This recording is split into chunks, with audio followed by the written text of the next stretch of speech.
ನಮಸ್ತೆ ಸ್ನೇಹಿತರೆ, ಇವತ್ತು ನಾವು TET ಇಂಗ್ಲೀಷ್ 2022ರ ಹಳೆಯ ಪ್ರಶ್ನೆ ಪತ್ರಿಕೆಯನ್ನು ನೋಡುವ. ಹಳೆಯ ಪ್ರಶ್ನೆ ಪತ್ರಿಕೆಯಲ್ಲಿ ಇದು 2022ರ ಪ್ರಶ್ನೆ ಪತ್ರಿಕೆ. ಇದರಲ್ಲಿ ಬಂದಿರುವಂತಹ ಇಂಗ್ಲೀಷನ್ನು ನಾವು ನೋಡಿಕೊಳ್ಳುವ.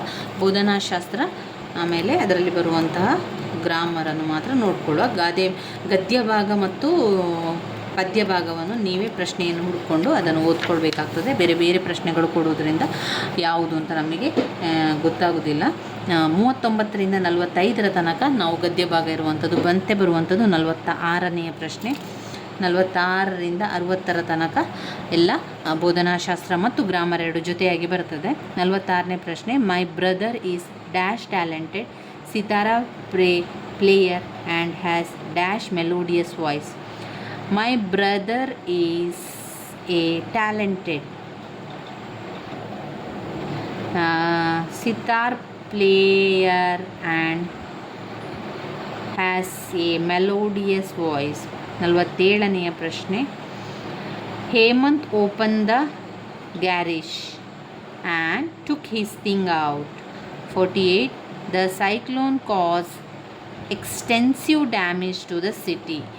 ಎಕ್ಸ್ಟೆಂಟೆಡ್ extensive damage. Mister Lata is a teacher. She is teaching in the class now.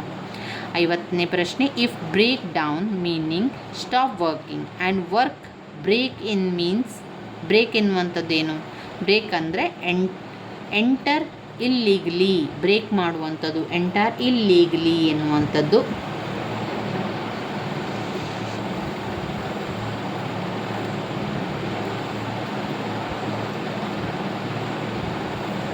51ನೇ ಪ್ರಶ್ನೆ, ಸ್ಟೋರಿ ಟೆಲ್ಲಿಂಗ್ ಆ್ಯಕ್ಟಿವಿಟೀಸ್. ಅದು ಏನು ಬರ್ತದೆ? ಸ್ಟೋರಿ ಟೆಲ್ಲಿಂಗ್ ಆ್ಯಕ್ಟಿವಿಟೀಸ್ ಅದು ಇಂಟರ್ಯಾಕ್ಟಿವ್ ಟೀಚಿಂಗ್ ಲರ್ನಿಂಗ್ ಎನ್ವೈರ್ಮೆಂಟ್ ಬರ್ತದೆ.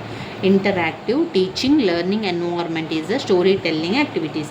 52, constructivism in language learning focuses on engaging learners in exploring new knowledge.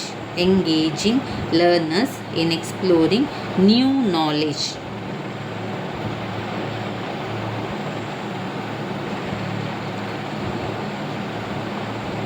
53, CCE stand for continuous comprehensive evaluation ಬರ್ತದೆ. continuous comprehensive evaluation. CCE ಎನ್ನುವಂಥದ್ದು continuous comprehensive evaluation. ಇನ್ನು 54ಅಲ್ಲಿ class room transaction in a language class should focuses on the development of the respective skills before the development of the productive skill. The statement is absolutely not correct. 55ನೇ ಪ್ರಶ್ನೆ, when a teacher use realia ಎನ್ನುವಂಥದ್ದು teacher ಒಂದು ಇದನ್ನು ತಗೊಳ್ಳುವಂಥದ್ದು, ಅಂದರೆ teaching aid. ಒಂದು teacher ಟೀಚಿಂಗಿಗೆ ಬೇಕಾದಂಥ ಮೆಟೀರಿಯಲ್ ತಗೊಳ್ಳುವಂಥದ್ದು ರಿಯಾಲಿ ಎನ್ನುವಂಥದ್ದು. Real object as teaching aid ಎನ್ನುವಂಥದ್ದಾಗಿರ್ತದೆ. 56ನೇ ಪ್ರಶ್ನೆ, competency based education has much in common with the approach of. Competency based education ಎನ್ನುವಂಥದ್ದು ಟಾಸ್ಕ್ ಬೇಸ್ಡ್ ಲರ್ನಿಂಗ್ ಆಗಿರ್ತದೆ. ಅದು ಕಾಂಪಿಟೆನ್ಸಿ ಅಂತ ಹೇಳುವಾಗ ಅದು ಟಾಸ್ಕ್ ಬೇಸ್ಡ್ ಲರ್ನಿಂಗ್. 57ನೇ ಪ್ರಶ್ನೆ, the purpose of remedial teaching is. The purpose of remedial teaching ಯಾಕೆ ಮಾಡ್ತಾರೆ? ಸಮಸ್ಯೆ ಇದ್ದಾಗ ಮಾಡ್ತಾರೆ. Teach again the language item not properly learn, ಸರಿಯಾಗಿ ಕಲೀಲಿಲ್ಲ ಅಂತಾದರೆ ರಿಮಿಡಿಯಲ್ ಸಮಸ್ಯೆ ಇದೆ ಆದರೆ ರಿಮಿಡಿಯಲ್ ಟೀಚಿಂಗ್ ಅಲ್ಲ, ಅದು ನೈದಾನಿಕ ಪರೀಕ್ಷೆ ಎನ್ನುವಂಥದ್ದು ಸಮಸ್ಯೆ ಇದ್ದಾಗ. ರಿಮಿಡಿಯಲ್ ಟೀಚಿಂಗ್ ಮಾಡುವುದು ಸಂಜೆ, ಅಂದರೆ ಈಗ ಕ್ಲಾಸ್ ಮುಗಿದ ನಂತರ ಕೂಡ ಕೆಲವು ಮಕ್ಕಳಿಗೆ ಪಾಠವನ್ನು ಮಾಡೋದು ಸರಿಯಾಗಿ ಅರ್ಥ ಆಗದಿದ್ದಂತಹ ಮಕ್ಕಳಿಗೆ. 58ನೇ ಪ್ರಶ್ನೆ, by engaging student in dictionary work the teacher will facilitate them to improve their. ಅವರು ಡಿಕ್ಷನರಿಯನ್ನು ನೋಡೋದು ಅಂತ ಹೇಳಿದರೆ ರೆಫರೆನ್ಸ್ ಮಾಡುವಂಥದ್ದು. ಸೊ ರೆಫರೆನ್ಸ್ ಸ್ಕಿಲ್ ಹೆಚ್ಚಾಗ್ತದೆ ಅವರದ್ದು. ಇನ್ನು 59ನೇ ಪ್ರಶ್ನೆ, in teaching learning process CBL stand for competency based learning. Competency based learning.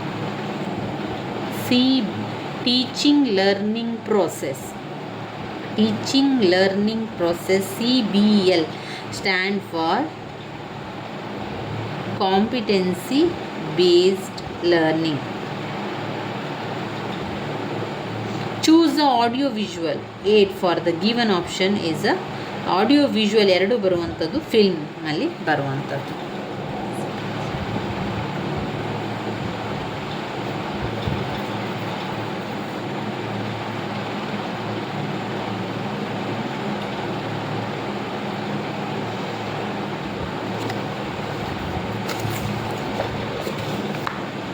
ಇದು 2022ರಲ್ಲಿ ಬಂದಿರುವಂತಹ ಪ್ರಶ್ನೆಯಾಗಿದೆ. ಮುಂದಿನ ವಿಡಿಯೋದಲ್ಲಿ 2021ರ ಪ್ರಶ್ನೆ ಪತ್ರಿಕೆಯನ್ನು ನೋಡುವ.